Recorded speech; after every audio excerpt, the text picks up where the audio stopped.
Alors, merci d'être devant vos téléviseurs, vos écrans d'ordinateur.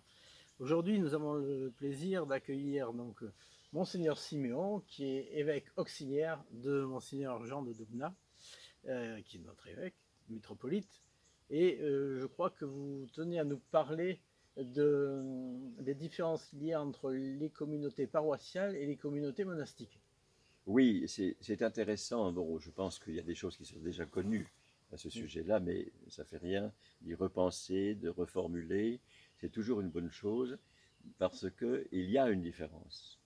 Et souvent, il y a des confusions. Il y a des gens qui viennent dans les monastères comme s'ils venaient dans une oui, paroisse et qui voudraient utiliser le monastère comme une paroisse. oui, c'est vrai. Par exemple, demander qu'on fasse de la catéchèse pour les enfants, ce Mm, que l'on ne fait pas. oui, Ce n'est pas notre rôle. oui, Donc, en fait, les communautés monastiques et les communautés paroissiales sont des communautés complémentaires. Il est nécessaire qu'il y ait des communautés paroissiales, c'est le fonctionnement logique de l'Église oui, en tant qu'institution oui, qui fonctionne autour de l'Eucharistie, et les prêtres qui sont ordonnés à la demande de la communauté pour la communauté. oui, Alors que dans la communauté monastique, c'est Dieu qui appelle dans le cœur de l'homme ou de la femme à la vie monastique, c'est-à-dire à une vie retirée du monde, autant que possible, et à une vie ascétique, à une vie de prière pour le monde, et à une vie communautaire qui est certainement l'aspect le plus ascétique de notre vie. Vivre ensemble en oui, permanence. Dans une paroisse, on se voit le dimanche, c'est vrai. ça va, même s'il y a un petit accroc, bon, la semaine d'après, on a oublié. Mais dans une communauté, c'est quelque chose qui peut arriver tous les jours. Alors, Oui, c'est jamais les mêmes, bien sûr, oui, oui, mais, mais il est évident. Et c'est normal. Nous avons tous une personnalité. oui, Nous sommes tous des personnes et pas des individus, c'est-à-dire des êtres en relation. Et oui, que ce soit dans la paroisse comme dans la vie communautaire monastique. Ça, c'est un lien entre les deux qui est identique. Mais la relation des personnes qui vivent dans une communauté paroissiale, elle est épisodique, c'est-à-dire par exemple tous les dimanches, ou bien tous les samedis et dimanches, et puis les jours de fête bien sûr. oui, Chez nous, les offices, c'est tous les jours, oui. plusieurs fois par jour. Donc il y a déjà cette différence. Il y a des points communs, c'est évident, puisque la divine liturgie célébrée en paroisse, c'est la même qui est célébrée dans le monastère. Oui. Dans un monastère, on peut la célébrer tous les jours, on peut la célébrer tous les 2 jours, on peut la célébrer qu'une fois par semaine, peu importe. C'est la communauté qui décide le rythme. D'accord. Mais il faut savoir qu'il y a une différence disons, de théologie, la théologie sacerdotale liée à la paroisse Oui. et la théologie monastique Mhm. liée à la solitude. Donc c'est le moine est quelqu'un qui se retire de la vie Oui. du monde et qui le fait pour se rapprocher le plus possible de Dieu. Oui. Le paroissien fait un peu la même chose, mais il ne se retire pas, il vit dans le monde. Et une paroisse doit être ouverte au monde. N'importe qui doit pouvoir rentrer dans une communauté paroissiale, en respectant évidemment le lieu et ce qui s'y fait, mais n'importe qui peut y entrer. Dans un monastère, vous avez des monastères où on ne rentre pas. Il y a des monastères qui sont très fermés. Oui. Bon, chez nous, il y a un porche, mais il n'y a pas de porte, parce que j'ai décidé que c'était comme ça. Oui. On devait être libre de rentrer Oui. si on nous respectait et de partager notre vie si on le voulait. Donc Mhm. on peut travailler avec nous, on peut prier avec nous, manger avec nous. Mhm. Et vous voyez bien que ce n'est pas la même chose que dans une paroisse. Dans une paroisse, Non, on va prier ensemble, ensemble. on Oui. va communier ensemble, on va Oui. vivre en communion, nous aussi, bien sûr, Oui. mais pas avec le même rythme et pas avec les mêmes, comment dire, les mêmes règles. Oui. C'est beaucoup plus souple dans une paroisse. Chaque Mhm. paroisse a sa coloration, Oui. selon le prêtre, selon le clergé, le chœur, voilà. Il y a beaucoup de variantes dans les Ah oui. paroisses, et c'est très bien, c'est une richesse de l'Église. Il y a aussi beaucoup de variantes dans les monastères, il y a des Ah oui. monastères extrêmement différents, Mhm.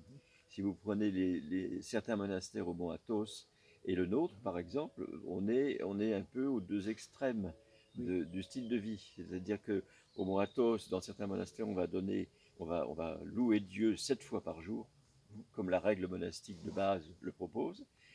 Nous, on a choisi, enfin, on s'est inspiré de ce que Père Sophronie, Saint Sophronie, qui a été quelqu'un pour moi de très important, on s'est inspiré de ce qu'il a fait, ayant vécu au Mont Athos. Et quand il a fondé son monastère en Angleterre, il s'est adapté à la situation, c'est-à-dire qu'il avait des gens de toute nationalité avec lui. Au début, ils n'étaient pas nombreux, 5, 6, mais ils n'étaient pas de la même nationalité. Donc, ils ne pouvaient pas chanter dans la même langue. Forcément. Donc, il a trouvé une astuce, c'est la prière de Jésus en commun le matin et le soir. Donc, cette liberté spirituelle et liturgique qu'il avait m'a beaucoup plu, m'a beaucoup plus inspiré. Je ne l'ai pas copié parce qu'il m'avait dit ne nous copiez pas. Mais nous avons un peu le même esprit d'ouverture. On reçoit tous les gens qui le demandent et on peut les laisser tout à fait libres. Ils ne sont pas obligés de travailler, ils ne sont pas obligés de chanter, ils ne sont pas obligés d'aller aux offices s'ils ne veulent pas, ou de manger, etc. Donc il y a une certaine souplesse dans notre propre monastère. Dans d'autres monastères, ça sera plus strict. Et je connais des monastères qui, à 6 heures du soir, c'est fermé. Plus personne ne peut entrer.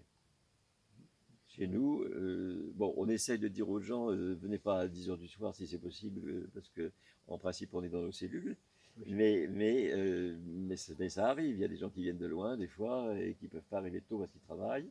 Donc, il y a quelqu'un, un frère ou une sœur, qui guette, qui attend l'arrivée de la personne pour l'accueillir. Oui. Alors, est-ce que c'est par rapport à cette liberté donc, de Saint Sophronie que vous avez choisi d'avoir un monastère qui accueille des moines et des moniales? Alors ça, je ne l'ai pas choisi. Je n'ai pas choisi. D'abord, je n'ai pas choisi de fonder un monastère. Oui. C'est mon père spirituel qui en a eu l'idée, sans m'y obliger. Oui. Comme je le dis souvent, je ne suis pas un aventurier, donc j'aurais dû lui dire non. Parce que l'aventure, pour moi, c'est rédhibitoire, je ne peux pas. Et ensuite, il est allé voir Père Sophronie, puisqu'il était un infirmier, pour lui dire, j'ai dit à Père Siméon que peut-être il pourrait faire une petite communauté monastique. Qu'en pensez-vous? Est-ce que je n'ai pas dit une bêtise? Et le Père Sophronie lui a répondu, dites-lui de ma part que c'est impossible à faire, mais qu'il le fasse. Donc une phrase un peu ambiguë, oui. Mais une phrase que j'ai entendue et qui m'a donné la paix. Oui. Et donc la peur de l'aventure est tombée complètement. Et je suis parti à l'aventure. Oui. J'ai quitté mon appartement, mon travail, ma paroisse, ma ville, pour aller en plein cœur de la Sarthe, dans une forêt, et arriver dans des ruines. D'accord. On n'avait absolument rien d'habitable. Alors, quelquefois dans les paroisses aussi, c'est des choses qui arrivent, c'est-à-dire que les personnes, les paroissiens et le prêtre, etc., n'ont pas de lieu. Ils veulent bien prier ensemble, avoir des sacrements, etc., ils n'ont pas de lieu. Alors, quelquefois, ils sont aidés par nos frères catholiques, qui sont en général généreux et qui nous prêtent des églises, mais ce n'est pas toujours le cas. Quelquefois, ils construisent une église, mais il faut avoir de l'argent, il faut avoir quelqu'un qui aide.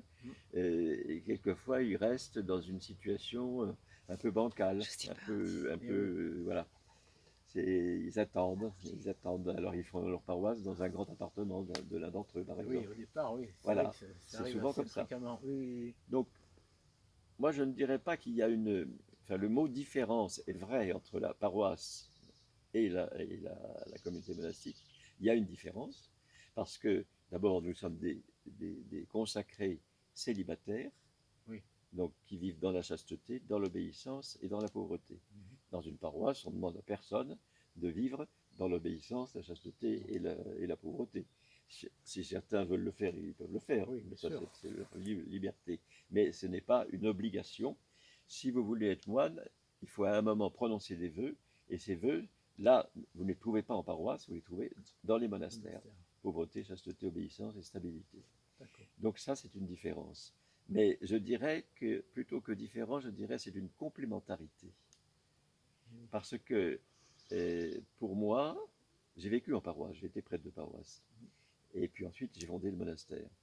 Et pour moi, ça n'a pas été... Bon, évidemment, matériellement, il y avait une différence, ça c'est sûr. Mais c'est complémentaire en ce sens que la paroisse a besoin de la prière des moines, des moniales. Et le monde entier, c'est pas que la paroisse, c'est le monde entier qui a besoin de la prière des moines et des moniales. Quelqu'un un jour m'avait dit, et il ne faut pas qu'on en tire vanité nous-mêmes parce que ce serait la catastrophe, mais quelqu'un m'avait dit, les moines, le monachisme, c'est comme un filet qui retient un pot qui est fêlé et qui est prêt à tomber en morceaux. Oui. Le pot, c'est le monde. Oui. Et le filet, c'est les moines et les moniales, de quelque religion que ce soit d'ailleurs. Oui. Donc, alors, les paroisses, eux aussi, ont un rôle de prière, bien évidemment, au travers de la liturgie notamment, la divine liturgie, des vêpres, des vigiles, quand il y en a. Bon, c'est un peu la même chose, mais vous venez pendant 2 heures à la liturgie de votre paroisse, vous rentrez chez vous après, vous retrouvez votre épouse, les enfants, vous allez au travail, etc. Nous, on est tous les jours avec les mêmes frères, les mêmes sœurs, les mêmes offices, quelquefois des fidèles qui viennent faire des retraites que l'on connaît, puis quelquefois des fidèles qu'on ne connaît pas du tout. Comme cette semaine, j'ai reçu un jeune garçon de 22 ans que je ne connaissais pas du tout, qui m'avait téléphoné pour venir voir qu'est-ce que c'était que le monachisme orthodoxe, parce qu'il se cherche. Donc j'ai répondu à ces questions et je lui ai bien fait comprendre qu'il y avait plusieurs orientations possibles pour un homme ou une femme. C'était soit on est appelé par Dieu directement, j'insiste beaucoup, il n'y a pas, à la limite, même quelqu'un qui entend en lui-même l'appel de Dieu à être moine, même s'il ne trouve pas de monastère, il peut s'instituer moine tout seul. J'exagère, je vais vraiment à la limite de cette théologie-là. Mais un prêtre ne le peut pas. Un prêtre doit être ordonné, présenté à un évêque, de la part de la communauté si c'est possible. On choisit quelqu'un de la communauté en disant tiens, celui-là pourrait devenir diacre, celui-là pourrait devenir prêtre. On présente le dossier à l'évêque, et si l'évêque est d'accord, il est ordonné. Oui. Mais on ne peut pas s'instituer prêtre, diacre ou évêque tout seul. Ça n'existe pas. Oui. Donc ça c'est on va dire une différence effectivement d'appel. Oui. On peut ressentir un appel à un service d'église et dire à son prêtre, si un jour vous avez besoin, moi je veux bien être diacre. Si vous avez besoin. Si vous n'avez pas besoin, c'est pas grave. Mais l'autre appel, c'est un appel où on dit oui à Dieu ou non. C'est pas tout à fait la même chose. C'est pas tout à fait la même chose, mais c'est complémentaire. Et nous avons beaucoup de paroissiens qui viennent nous visiter. Et tous nous disent combien un séjour dans le monastère leur fait du bien par rapport à leur vie dans le monde. Parce que d'un seul coup, bon, les premiers jours sont toujours difficiles, surtout quand ils sont jamais venus.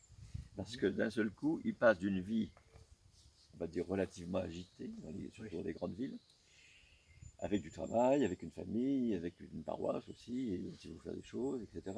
Et ils arrivent dans un lieu où c'est silence, prière, travail, bien sûr, repas, mais tout est dans un calme, dans une paix, on essaye, pas toujours le cas, mais on essaye, et les personnes, au tout début, voilà, il faut qu'ils s'adaptent, ceux qui ne connaissent pas le monachisme. Oui. Ceux qui sont déjà venus, il n'y a pas de problème, ils s'adaptent tout de suite.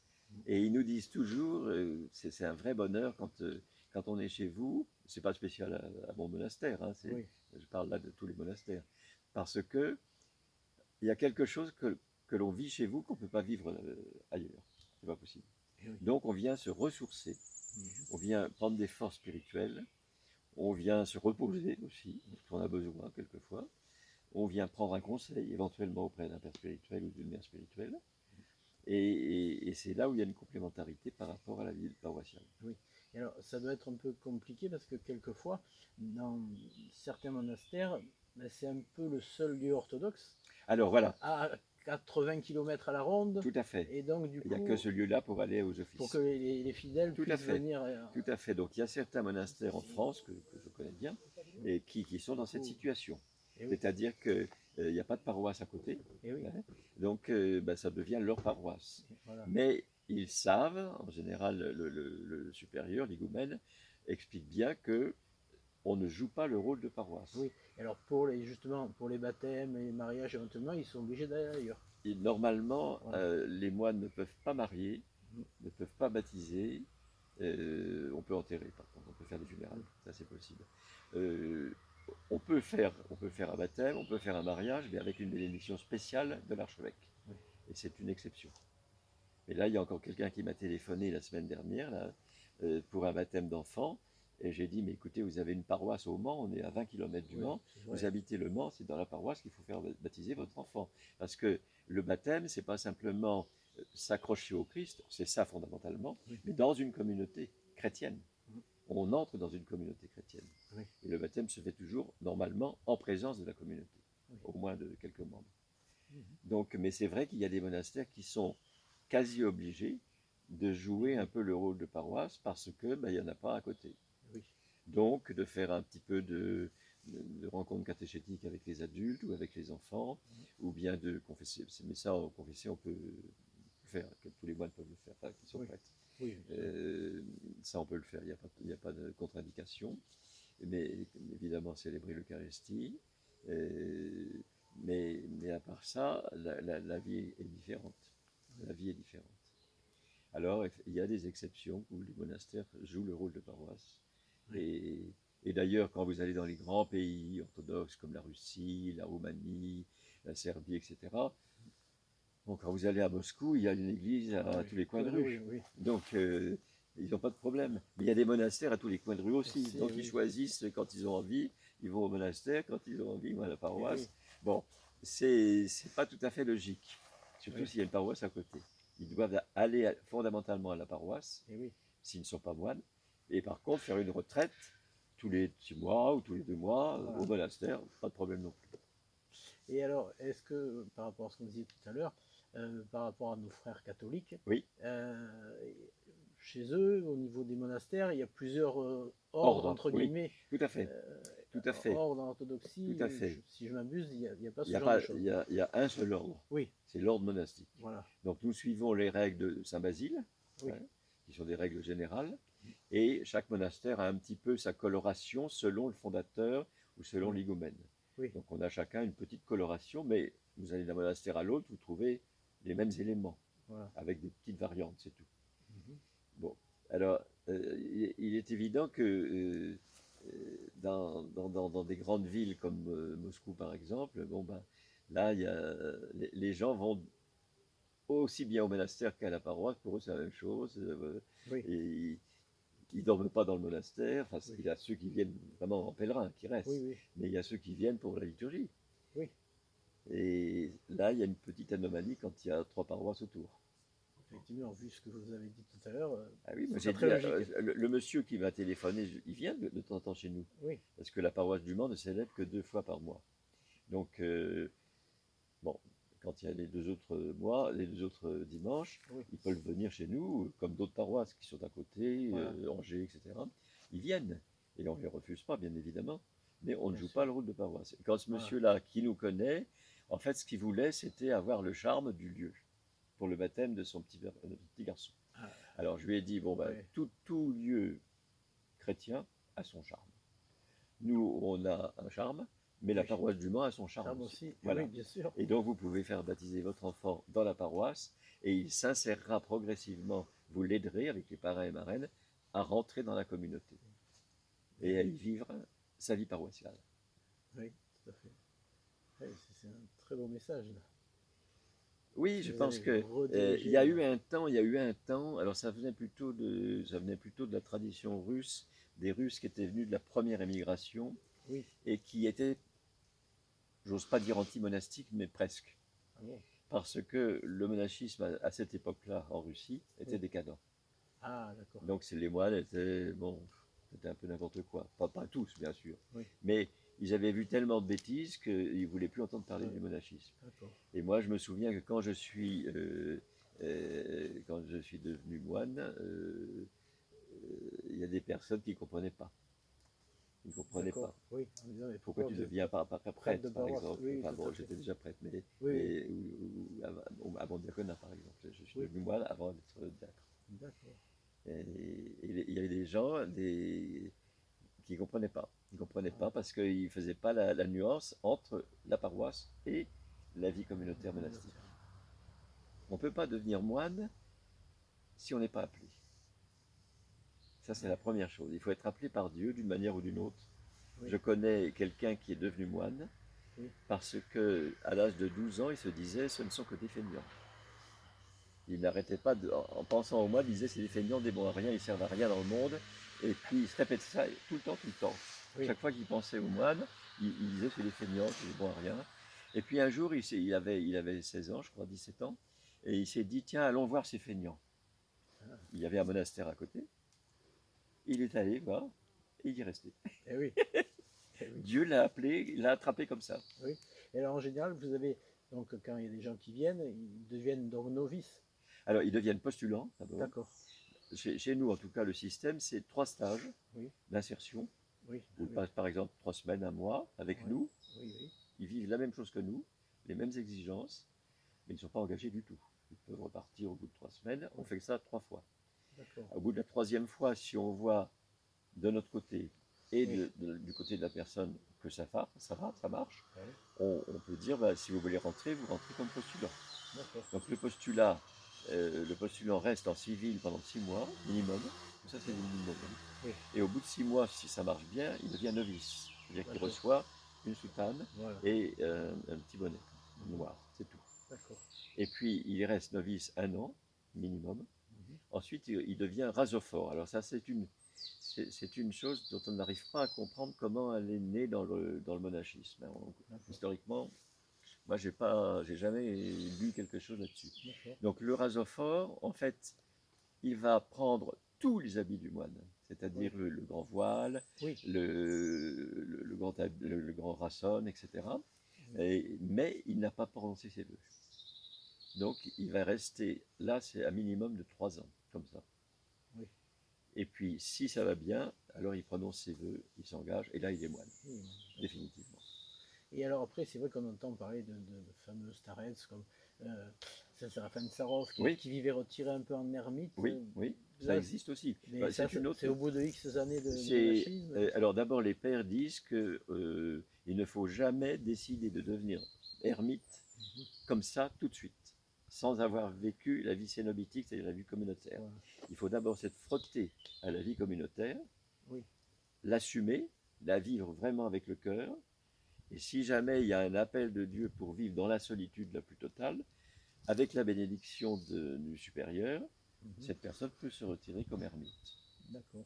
Mais ça, c'est à proximité du monastère, c'est pas. Pas forcément, Pas forcément. pas Ça peut être forcément. vraiment. Il y a des moines ou des moniales qui sont ermites dans des montagnes et qui n'ont une liturgie que tous les 6 mois quand il y a un prêtre qui monte dans l'ermitage. Effectivement. Ah, c'est très sévère l'érémitisme. Ah oui.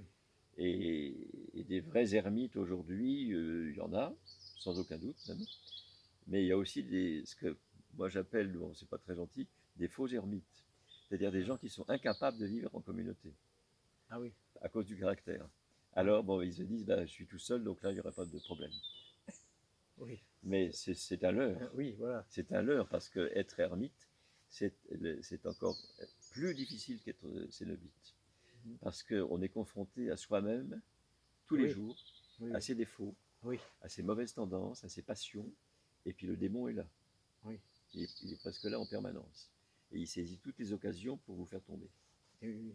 C'était une sentence des pères du désert qui disait que les novices étaient tout contents en disant ah maintenant j'ai ma cellule, mais seulement le problème c'est que quand ils fermaient la porte de leur cellule, il y avait le monde entier qui était avec eux et tous leurs problèmes aussi. Voilà, voilà, exactement, c'est ça. Ah. C'est ça. Oui, oui, oui, oui. Oui. Alors on n'a qu'un seul ordre monastique. Oui. C'est-à-dire que où que vous alliez, vous comprenez tout de suite que c'est comme chez vous, avec des variantes bien sûr, mais Oui. comme chez vous. Mais on n'a pas d'hospitalier, on n'a pas de Oui. bénédictins, Voilà. cisterciens, carmélites, Etc. etc. Il y en a plein, des éducateurs, des éducatrices. Oui. Ça, c'est venu par un besoin sociétal. Ah oui, d'accord. C'est parce que l'origine du monachisme, c'était d'abord des ermites dans le Oui. désert. Ah oui. Euh, Saint Benoît en et Occident. puis et Benoît Durci, etc. Donc, et puis ensuite le cénobitisme est venu par Pacôme, Saint Pacôme, Oui. qui était ermite aussi, mais il a eu des personnes qui sont venues pour vivre avec lui, Voilà. et donc il a institué le cénobium, c'est-à-dire la vie communautaire. Mais c'est la même à quelque chose près partout. Oui. Mais vous ne trouverez pas c'est très très rare, sauf dans les grands pays orthodoxes où il y a des besoins. Comme en Russie, par exemple, il y a des monastères qui donnent de la soupe populaire le soir aux pauvres. Voilà. D'accord. En Grèce, vous avez des monastères où il y a une sœur, par exemple, qui est médecin, ou une autre qui est dentiste, et ils ouvrent un petit dispensaire en dehors du monastère, et dans la journée, au lieu de travailler dans les champs ou dans la maison, ils reçoivent les malades gratuitement et ils les soignent. D'accord, un peu comme faisait Saint-Basile qui avait créé. Voilà, il avait les créé hôpitaux. les fameuses basiliades. Voilà, c'est ça. Donc, mais c'est plutôt rare. C'est plutôt rare, mais ça existe. Oui. Mais on n'a pas de. On est tous habillés de la même manière, quelques nuances voilà, il près. n'y a pas une soutane On de voit couleur. hier, je suis arrivé à Paris, j'étais en habit, Oui. et je sortais du train en même temps qu'un jeune homme, et qui très gentiment m'a dit: ah ben vous devez être prêtre. Oui. Alors je lui ai dit oui, je suis prêtre et moine. Alors il a dit: ah ben c'est bien. Il est parti. Mais il m'avait repéré à cause de la tenue. Oui. Et ça m'est arrivé d'être arrêté dans la rue pour me demander de quelle religion j'étais. Ah, oui. Alors, j'explique que je suis chrétien orthodoxe. Oui. Et puis, j'explique un petit peu pour les gens, ils comprennent, ils savent un peu en général ce que c'est que l'orthodoxie. En gros. Quand même, se préparer. Mais j'ai eu une histoire très, très sympathique et amusante, parce que dans le quartier où je loge à Paris, quand je viens, c'est un quartier où il y a plusieurs communautés juives, dont une école pour les jeunes adolescents et même un peu plus âgés. Et un jour, j'étais en tenue avec une croix, j'étais évêque à l'époque, donc j'avais ma croix, en tenue, j'attendais l'autobus, et l'autobus, l'arrêt du bus était devant la porte du collège. Et ils étaient sortis sur le trottoir pour fumer des cigarettes ou parler, se détendre. Et il y a 4 jeunes garçons juifs qui s'approchent de moi, qui me disent: de quel groupe vous êtes-vous? Alors déjà, l'expression était un peu cocasse. J'aurais pu dire hard rock ou je sais pas. Alors j'ai fait attention parce qu'il y a des orthodoxes aussi. Oui, c'est vrai. Donc j'ai dit: je suis chrétien orthodoxe. Et un des 4 me dit: ah oui, c'est vous qui adorez les images. Ah, j'ai dit: non, tu te trompes, tu le sais très bien, tu n'adoreras que Dieu seul. Alors, ah oui, j'ai dit: on les vénère, mais on les adore pas. Et j'ai expliqué la nuance. Oui. Eh ben, ils étaient contents. Alors le plus drôle, si j'ose dire, c'est que j'avais une croix avec un Christ très visible. Oui. Des fois, on ne voit pas beaucoup. Là, il était très visible. Et il y en a un qui me dit: ah, ça c'est superbe. Je dis: oui, vous avez raison. Bon, bah écoutez, encore un grand merci pour toutes c'est des petites choses. très belles explications. On pourrait parler longtemps sur ce sujet parce qu'il y a beaucoup de choses à dire. Mais voilà. bon, bah écoutez, encore un grand merci. Mais merci à vous, c'est une joie pour moi. Voilà, chers auditeurs, à très bientôt.